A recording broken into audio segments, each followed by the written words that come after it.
Welcome to Samba Samba. Enjoy the video. In this video, I will show you how to make salsa with a molcajete. First, select ripe tomatoes, your favorite chilies, and fresh garlic cloves. Roasting or charring these ingredients on a comal or in a pan will unlock their rich, smoky flavors, which is essential for an authentic taste. Gently warm your molcajete by grinding a few grains of rice or rock salt, then discard it. This prepares the porous surface for optimal grinding and flavor infusion. Now, let's begin the grinding process. Place a few cloves of roasted garlic and a pinch of coarse salt into the molcajete.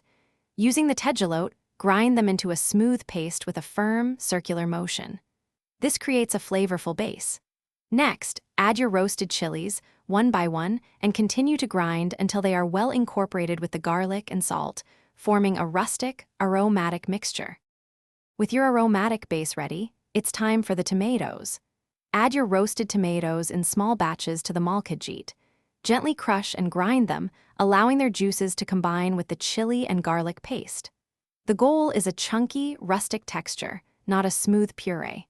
Finally, stir in some freshly chopped cilantro and a squeeze of fresh lime juice to brighten the flavors, adjusting to your preference. Your authentic molcajete salsa is almost complete. Give it a taste and adjust the seasoning with a little more salt if needed. Remember, the beauty of this salsa is its fresh, vibrant flavor and rustic texture. Serve it immediately with your favorite chips or tacos, or let it chill for about 30 minutes to allow the flavors to meld even further. For more great kitchen tips and other deals, including the Shark AI Ultra Robot Vacuum, check the description below. Enjoy your delicious, homemade salsa. Thanks for watching. Consider subscribing if we helped you.